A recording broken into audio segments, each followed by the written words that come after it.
Subscribe करें हमारा official YouTube channel और बेल आइकन दबाकर पाएं सभी नोटिफिकेशन। नमस्कार, एम प्राइम में आपका स्वागत है। मैं हूं आपके साथ वरुण गोयल। आज हमारे साथ जुड़े हैं बेहद खास मेहमान, हरियाणा बीजेपी के नवनियुक्त प्रदेश अध्यक्ष ओम प्रकाश धनखड़ हमारे साथ मौजूद हैं। धनखड़ साहब, बहुत बहुत स्वागत है आपका।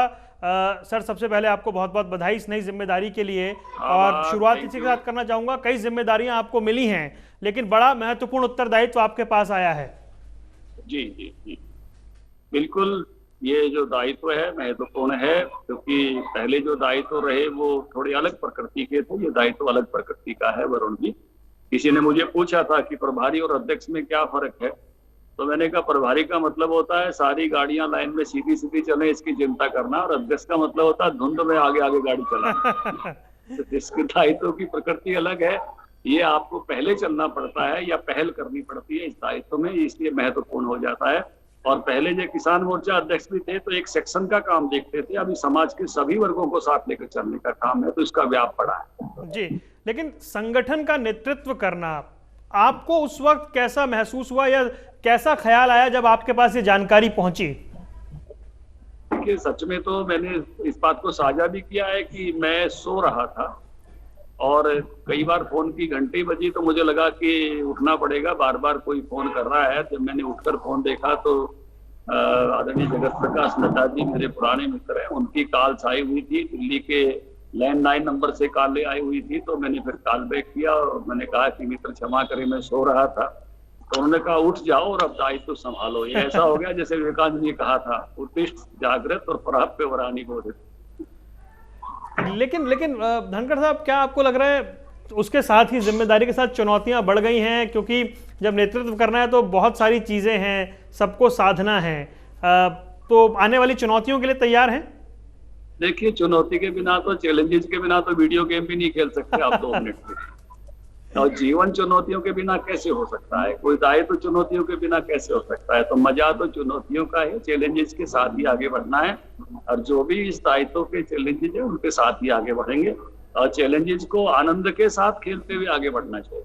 तो मेरे ये शुरू से जो है सोच का हिस्सा रहा है। और उस नाते से ऐसा होता है ना, मस्ती से जब आप काम करते हो जिंदगी भर के लिए तो आपकी मनस्थिति से आपकी परिस्थितियां भी बदल जाती। जी, जब आप मंत्री थे तो वो बिल्कुल जिसे कह लीजिए प्रयोग धर्मी जो स्थिति थी, चाहे वो गांव को स्टार रेटिंग देना हो, पढ़ी लिखी पंचायत की बात करना हो, क्या उसी तरीके से या उसी अंदाज में कुछ नया देखने को मिलेगा?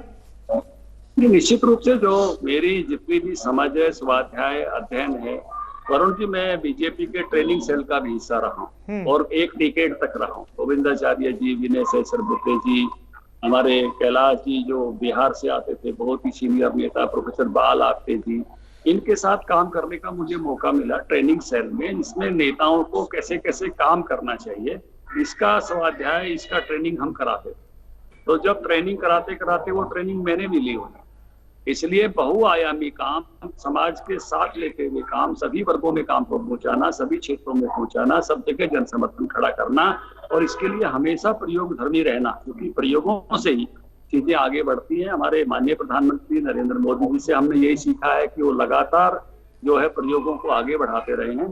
तो निश्चित रूप से संगठन में भी जो नाना प्रकार के, मैं कहूंगा कि विकल्प और वो साथ लेते हुए अपने संकल्प के साथ काम करना, उस तरह से करें। जी, एक बहुत बड़ी जिम्मेदारी जो मैं समझ पाता हूं वो ये हो जाती है कि संगठन और सरकार के बीच में समन्वय बनाना, क्योंकि जब आप सत्ता में होते हैं, आपकी पार्टी सत्ता में होती है, तो कार्यकर्ता की अपेक्षा बढ़ जाती है, वो आवाज सरकार तक पहुंचे, तो ऐसे में क्या आप कड़ी का काम करेंगे? देखिए, निश्चित रूप से मुझे 2 बातों का फायदा मिलेगा वरुण जी। एक फायदा मिलेगा कि मैं मंत्री रह चुका हूँ। अगर मंत्री नहीं रहा होता तो शायद बहुत बातें मुझे भी समझने में, सरकार में कैसे होती हैं, कठिनाई हो। दूसरा फायदा मुझे मिलेगा कि वर्तमान जो नेतृत्व हमारा मनोहर लाल जी है, उनसे मेरी मित्रता कई डिकेड पुरानी है।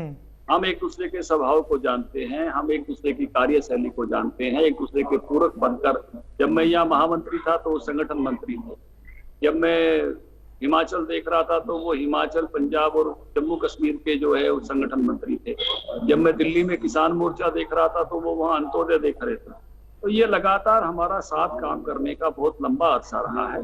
तो इसलिए सरकार की मर्यादा समझना और जो नेतृत्व है उसके साथ आपकी बेहतर समझ, अंडरस्टैंडिंग, कार्यशैली का पता होना, तो दोनों चीजें मुझे लगता है कि इस काम में मुझे पूरी मदद करेंगी, बखूबी हम इस काम को कर पाएंगे। जी 2014 में सर जब आपने चुनाव लड़ा था तो मेरी आपसे बातचीत हुई थी, तब आपने कहा था रावण रथी विरथ रघुबीरा।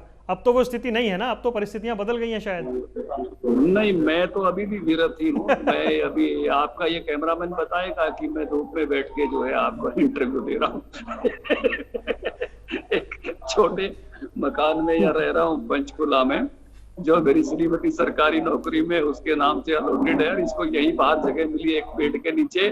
तो ये वो जो कथा है वो कथा अभी वैसी।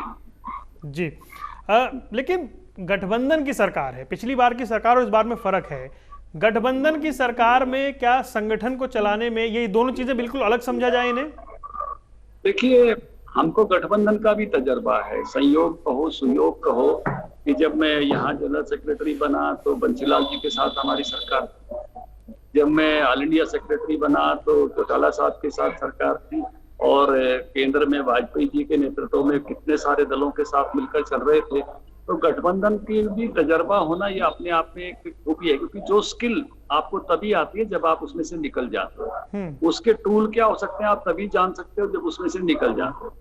अब आप स्काइप से मेरा इंटरव्यू कर रहे हो, अगर स्काइप के टूल को मैंने नहीं समझा हो या आपने नहीं समझा हो तो आप उसे इंटरव्यू नहीं कर। इसलिए वो ट्रेट हम लोगों में आराम से आए हैं, वो कौशल, वो स्किल्स, जिसके कारण से गठबंधन में कैसे अच्छा किया जाए उसको भी हम जानते हैं। और उस अच्छा गठबंधन चलाने में भारतीय जनता पार्टी सदा कामयाब रही है। एक जमाने में तो ऐसी, मुझे याद है अरुण जेटली जी का भाषण कि उन्होंने कहा था कि राज्यों का जनादेश मिलाकर ही केंद्र का जनादेश होता है। एक समय ऐसा आ गया था देश में। अब तो उसका समय बदला और मोदी जी के नेतृत्व में फिर से फुल जनादेश केंद्र की सरकारों का अपने बलबूते पर मिला। तो ऐसे गठबंधनों के जमानों में से सीखते हुए हम आगे आए। संगठन का नेतृत्व करते हुए प्राथमिकताएं क्या रहने वाली हैं आपकी? देखिए, सबसे पहली प्राथमिकता तो हमारी सामाजिक प्राथमिकता है। जिस महामारी से प्रदेश देश गुजर रहा है, मैं कहूँगा, पहले तो प्रशंसा करूंगा, केंद्र राज्य सरकार ने बहुत बेस्ट दिया है, पार्टी ने भी अपना बेस्ट दिया है। सैनिटाइजर, मास्क, भोजन, मजदूरों का अपने स्थानों पर पहुंचाना, विद्यार्थियों का पहुंचाना, और इन सब में सबसे बड़ी मैं बात ये मानता हूँ, सजगता। जो सजगता समाज में आई और ला पाए, वो ये है। इसमें मीडिया का भी बहुत बड़ा कंट्रीब्यूशन है। डॉक्टर गुलेरिया का मुझे बयान है, याद है, उन्होंने कहा था 2.5 करोड़ पेशेंट हो सकते हैं 15 अगस्त तक, लेकिन अब मुझे लगता है 25 लाख भी होंगे। ये समाज की सजगता का परिणाम है, 2 गज की दूरी का परिणाम है, मास्क का परिणाम है, और उसी का जो लाभ मिला जो इसको सीमित रख पाए। अब बहुत सारे मेडिकल फैसिलिटीज अवेलेबल हैं और वैक्सीन की भी हम तरफ आगे बढ़ रहे हैं। पीजीआई रोहतक में मैं उम्मीद करता हूं कि वो सफल हों, तो हम बहुत अच्छा कर पाए इस सारे समय में। और इस नाते से मुझे लगता है कि पहली ड्यूटी यही है कि सबका ख्याल, अपना ख्याल रखते हुए सबका ख्याल रखना, ये सबसे बड़ा पहला काम है, जब तक इस महामारी को हम पूरी तरह से देश से, प्रदेश से विदा नहीं। जी, आपके हिसाब से हरियाणा सरकार ने किस तरह की लड़ाई लड़ी है कोरोना से? देखिए, जो मैं देख रहा हूँ कि लेबर्स को पहुंचाने के लिए जो बसें लगाई, पहले जितने भी यहाँ पर श्रमिक ठहर गए थे उन सबको एक एक अलग अलग स्थानों पर ठहरा के भोजन की व्यवस्था कराना, किसानों के लिए 2000 से अधिक परचेज सेंटर बनाना, उनके खाते में सीधा पैसा पहुंचाना, और उसके साथ साथ सैनिटाइजर, मास्क वो बांटना, तो सूखा राशन जहाँ चाहिए था वो पहुंचाना। बहुत आयामों पर इस लड़ाई को लड़ाई, और ये जागरूकता फैलाना सबसे बड़ी बात कि आप कैसे आप अपना ख्याल रख सकते हैं। अब हर घर में रहने सहने का तरीके बदले हैं, सब्जी खरीदने उसके यूज करने के तरीके बदले हैं, बाकी चीजों के खाने पीने का अंदाज बदला है, आयुर्वेदिक औषधियां इम्यूनिटी बूस्टर के रूप में लेने का अंदाज बदला है, बहुत परिवर्तन आया है सारे। अभी एक देश का अगर हम परिदृश्य की बात करें, चाहे वो ज्योतिरादित्य सिंधिया हैं, सचिन पायलट हैं, पिछले 1 दशक में देखा हमने, इसकी शुरुआत जो हुई थी वो हरियाणा से ही हुई थी, जब हरियाणा के बड़े बड़े नेता जाने लगे थे कांग्रेस को छोड़कर। आप क्या वजह मानते हैं कि ये परिस्थितियां क्यों बनती जा रही हैं? देखिए, मैं ये मानता हूं कि राहुल की पालकी उठाने वाले प्रमुख लोगों में थे पायलट जी और सिंधिया जी। अब 4 लोग पालकी उठाते, 2 छोड़ के चले गए। मुझे लगता है कि बाकी जो 2 लोग भी हैं उनमें भी इस प्रकार की कहीं ना कहीं, हमारा सुरजेवाड़ा साहब ने भी उसका एक हिस्सा पकड़ा हुआ है। कभी कभी हमारे बाकी साथी भी जो लगते हुए दिखाई देते हैं, लेकिन वो डावाडोल हो गई है, क्योंकि नेतृत्व का भरोसा और श्रद्धा, ट्रस्ट जब नहीं रहता तो ऐसी स्थितियां उत्पन्न होती है कि नेतृत्व हमको कहीं पहुंचा सकता है या नहीं पहुंचा सकता है। ये सबसे बड़ी बात होती है कि नेतृत्व की विशालता, जिसको मैं कहूंगा touch the sky with glory. आज मैं कह सकता हूं कि मैं जिस दल में हूं उसके नेतृत्व के साथ मैं आसमान छू सकता हूं, लेकिन कांग्रेस में मैं नहीं कह रहा, कांग्रेसी साथी कहते रहते कि कुंठा उत्पन्न हो रही है। सर, एक सवाल मेरा बड़ौदा उपचुनाव को लेकर है, क्योंकि वो सबसे पहली चुनौती आपके सामने है। क्या आपको लग रहा है, क्योंकि उस सीट को लेकर कई तरह के दावे वादे हैं, गठबंधन में हैं, आप चुनाव लड़ेंगे, पहला चैलेंज है आपके सामने? ये पहली चुनौती हुड्डा साहब की है और हुड्डा साहब के लिए लिटमस टेस्ट है, क्योंकि ये सीट हुड्डा साहब के पास थी और हुड्डा साहब के बिल्कुल निजी आदमी श्री कृष्ण हुड्डा जी वहां पर विधायक थे। हमारे लिए तो ये एक अपॉर्चुनिटी बन रही है, इसलिए लिटमस टेस्ट उनका है। हम 41 होंगे तो हमारे लिए अचीवमेंट हो, वो खोएंगे तो उनके लिए घाटा जाएगा, तो उनके लिए चैलेंज है, लिटमस टेस्ट है। बीजेपी को एक अपॉर्चुनिटी मिली है, मैं वहां दौरा लगाकर आया हूँ, लोग विकास चाहते हैं। मेरे ध्यान में नहीं आता कि 10 कोई आइकॉनिक उपलब्धियां 10 साल में हुड्डा साहब वहां की गिना सके कि बड़ौदा में उन्होंने क्या किया, और 6 साल में भी मुझे कोई ऐसा प्रयास करते हुए आप जाने के बाद निंदा नहीं करनी चाहिए। लेकिन मैं कह रहा हूँ, कभी श्री कृष्ण हुड्डा जी कहीं बड़ौदा की फाइल उठाए मैंने घूमते हुए देखे हों। मैं भी पंचायत मंत्री था, कृषि मंत्री था, कभी मेरे पास आए हों। ये तो अपोजिशन के भी बहुत विधायक आप भी देखते थे, परमेंद्र ढोल जी कितनी कोशिश करते थे, जाकिर हुसैन कितनी कोशिश करते थे, कई लोग अपने हलकों के लिए बहुत कोशिश करते थे, लड़ाई लड़ते थे, लेकिन इसलिए वो पिछड़ गया विकास की यात्रा में। और अब बड़ौदा के लोग विकास से जुड़ना चाहते हैं। मुझे लगता है सरकार का वो जो प्रतिनिधि वो चाहते हैं जिसका सरकार में हिस्सेदारी और बड़ौदा का विकास। नहीं, लेकिन भूपेंद्र सिंह हुड्डा कह रहे हैं मैं चुनाव लड़ने को तैयार हूं, सीएम आ जाएं, चुनाव लड़ ले वहां से। देखिए, ये तो बहुत सारे चुनाव हुड्डा साहब ने लड़े नहीं थे, पहले लोकसभा यही सोनीपत से लड़े। तो इस तरह की दावेदारियां कई बार मैं कहूंगा कि अलग अलग सीट के समीकरणों के और उसके हिसाब से लोग अपनी अपनी वो ताल ठोकने वाला विषय होता है। लेकिन हमारे मुख्यमंत्री ने कहा है कि हमारा इस छोटे से छोटा कार्यकर्ता भी बहुत अच्छे मार्जिन के साथ बड़ौदा में आगे बढ़ेगा। तो निश्चित रूप से मुझे लगता है कि ये जो चैलेंज हुड्डा साहब के लिए उत्पन्न हुआ है, ये लिटमस टेस्ट उत्पन्न हुआ है, ये बीजेपी के लिए अपॉर्चुनिटी है। जी सर, अंत में एक सवाल कि आपकी नियुक्ति पर कई तरह के आकलन किए गए, विरोधियों ने कई सवाल उठाए हैं। ये कहा जा रहा है कि जातीय समीकरण साधने की कोशिश हुई है, एक तरह से कार्ड खेला गया है। आप इन सब बातों पर क्या कहना चाहेंगे? मैं आपको एक अच्छी बात बताना चाहूंगा कि बीजेपी सभी वर्गों की पार्टी है, सभी जातियों की पार्टी है, किसानों की है, मजदूरों की है, या सबके लिए जगह है, व्यापारियों की है, उद्योगपतियों की है। और मैं इस बात का एग्जाम्पल हूं कि जो भी भारतीय जनता पार्टी में अच्छे मन के साथ लगातार परिश्रम करता है उसको कहीं तक जाने की भी जगह है। इस तरह के दृष्टिकोणों से जो लोग कह रहे हैं, उस तरह के दृष्टिकोणों से बीजेपी में काम और व्यवहार नहीं होता है।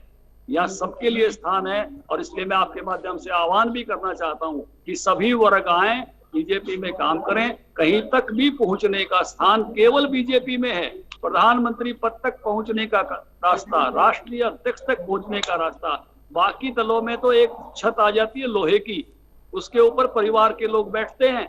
बीजेपी में ऐसा नहीं है, सबके लिए जगह है, सभी वर्गों के लिए, किसान भाइयों, सभी जातियों के किसान भाइयों, सभी जातियों के मजदूर भाइयों, व्यापारी, उद्योगपति भाइयों, सभी आओ, ये सबकी पार्टी है, सबके लिए जगह। बहुत बहुत धन्यवाद ओपी धनखड़ जी, और आपको बहुत बहुत शुभकामनाएं। Thank you. तो ये थे हमारे साथ बीजेपी के प्रदेश अध्यक्ष ओम प्रकाश धनखड़, जिन्हें आप सुन रहे थे और कह रहे थे कि बड़ौदा में वो लिटमस टेस्ट उनका नहीं है, कांग्रेस का है, हुड्डा का है, और बड़ौदा चुनाव उनके लिए पहली चुनौती है। खास पेशकश में इतना ही, दीजिए इजाजत, नमस्कार।